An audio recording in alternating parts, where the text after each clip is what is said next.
All right, let's get started. So just a preface for our audience, we're going to be presenting to an ESG conference as ESG consultants from McKinsey & Company. So that's environmental social governance.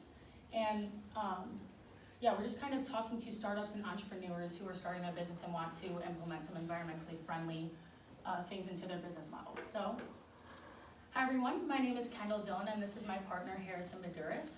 Welcome to the ESG conference for startups and entrepreneurs. And we are super excited to have you here today on behalf of McKinsey & Company and to share some information on environmentally friendly business strategies to implement into your business model from the get-go.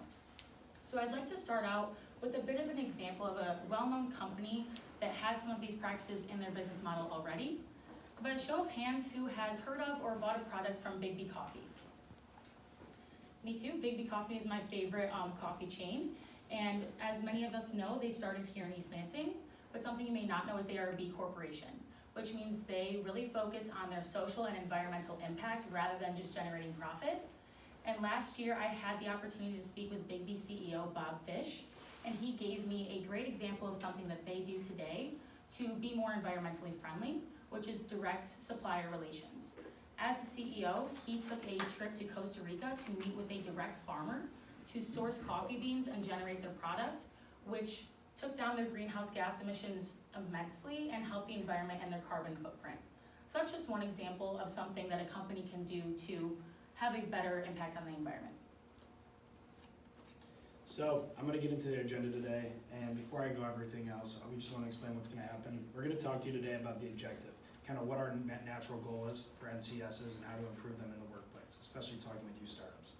Then we're going to get into the description of what actually natural carbon solutions are, followed by our action plans, our 6 key steps that we're going to divide in half to show what we can do within a business platform to make this work. And lastly, our personal recommendation. We're not here to tell you what to do, but we're here to give you advice that we want you to be successful while also contributing to the environment as well. So, as you can see, we're going to give you a little insight on natural carbon solutions and kind of the steps that we're going to have to break it down. And we're going to get into more definitions and more ideas that you guys can run with as well. So as you can see on this slide, this is kind of the general definition of natural climate solutions. They are conservation, restoration, and improved land management actions that either increase carbon storage or decrease greenhouse gas emissions. So they really focus on pollution and kind of decreasing that climate change that is happening in our environment. And the 3 main important things that they do is they have an ability to mitigate this climate change. They have environmental, social, and economic co-benefits, and they are economically attractive. Most companies, when implementing these sustainable strategies, kind of are concerned with the expense of it, and ultimately they make the resources more sustainable in the long run, which gives your company the opportunity to generate profit longer as well. So now we're going to get into the 6 key actions to unlock natural climate solutions for startups. And you can see them all listed here, but we're just going to dive right in so we can give a little bit more insight into each of these. So starting with defining net zero in corporate claims, net zero is basically the target of completely negating greenhouse gas emissions generated by humans. So this can be achieved through international standards that are generally accepted and scientifically backed. And one practice that is an interim measure that many industries have implemented already is the use of carbon credits. These are basically permits that companies can buy that allow them to release a certain amount of carbon in a certain period of time, and they are exchangeable. So say a company doesn't reach the amount of carbon they are allotted to release in a year, they can sell that permit to another company who might need a little bit more leeway in their emissions. And the goal of these carbon credits is to release 7 gigatons of carbon per year by 2030. Just as a reference, in 2020 there was a total of 38 gigatons of carbon released, and that was projected to increase in 2021. So a lot of work to be done there. Now the second key action is highlighting good practices for supply. There are many concerns with the validity of these NCS credits, and some of the solutions here are empowering jurisdictions, whether that's national or local governments, partnering with businesses and corporations with complete transparency, giving them the focus on most valuable projects first, and having favorable regulations for not only these jurisdictions and corporations, but the community as a whole. And finally, we want to highlight lighthouse projects as well. These projects are small scale, well-defined, and measurable projects that kind of serve as an example for projects following them in the same industry. So they can really amplify adoption, because if a company sees this project working for another company, they're more likely to bring that into their business model as well. And the third key action is sending a demand signal. A demand signal is basically a notification to suppliers of certain needs. And this has the ability to solidify pricing, because pricing has been such an issue in this industry. There's been oversupply and low prices, and if the pricing is solidified, this will have a benefit for suppliers and buyers, because they will know how prices will evolve in the future. And finally, to get a response to this signal, there needs to be a willingness to pay a premium for co-benefits rather than just low-cost carbon credits. They need to adopt more of a we mindset rather than a me mindset, and also improve accessible data on these NCS credits to improve knowledge of what they do and their benefits. Now Harrison will take over the next 3 key actions for us. Thank you, Kendall. So kind of getting into the 4, we want to wrap up kind of what is the big picture and how you're going to represent yourself in market architecture. So we're going to start with market data. And obviously the 2 ultimate goals that we discussed are natural climate solutions and how that'll build into the workplace, as well as creating more unified carbon market as seen by how much has been emitted. Now, the TSVCM, which is the Task Force for Scaling Voluntary Carbon Markets, that's kind of going to show you how we're going to combine and unify these carbons and bring them together. Exchanges is how you're going to trade, and you're going to hear me discuss a lot about standalone projects, and those are the big companies that do not trade with anybody. You need to be able to break open these barriers, be able to work with each other, not just startups, but big businesses, to kind of collaborate on what's best for the environment. Post-pandemic, there's been a lot of issues, and this is what we're trying to justify, that our climate and environment actually does matter in the long run. Intermediaries and aggression, those can change all the time. And whether that's getting supplies or kind of working hand in hand, how are you going to justify yourself? And this will also lead more into your financial background.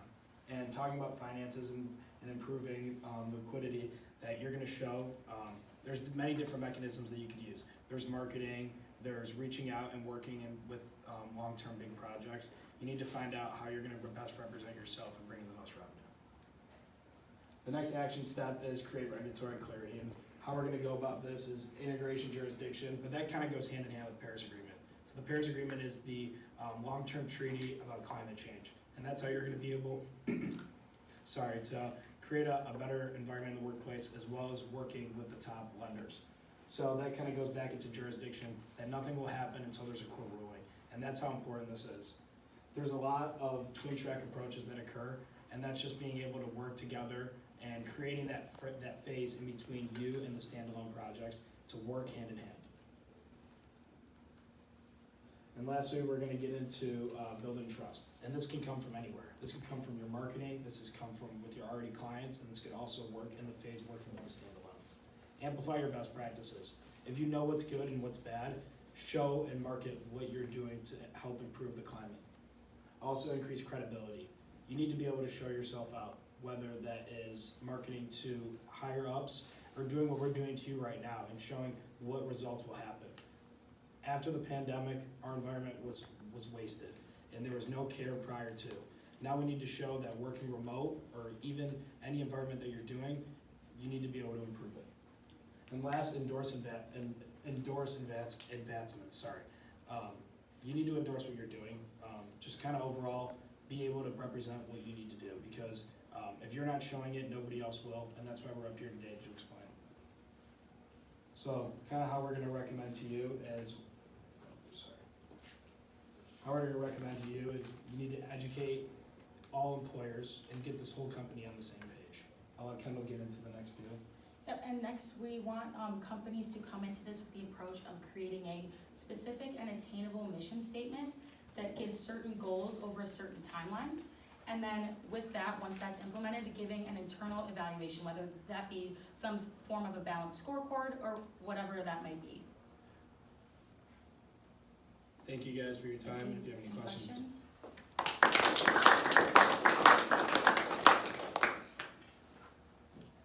Who has a question for them?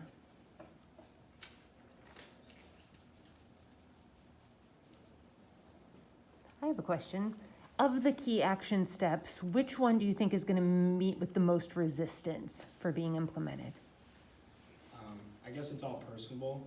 For me, I'd say probably building trust.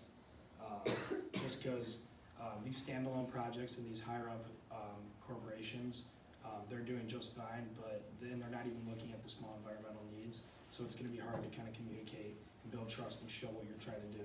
And that's why we're here today, because you need to make this difference and kind of show. But you probably have. Yeah, I would say anything that has to do with the legal aspect side of it too. There's a lot of steps and regulations that go along with these legal responsibilities. So really any legal step in this process, in these 6 steps, will probably be met with a little bit of backlash as well. Terrific. One more question. Kind of reworded or other side of that question, which of the 6 steps do you think would be the most efficient in getting to the goals of like zero net carbon? Yeah. Yeah, I can start with that.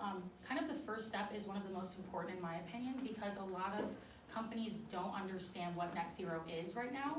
And as there are some companies like B corporations who are working towards that, they really need to define those standards and what it means, and then get backing from all corporations, corporate claims to, and taking on this project.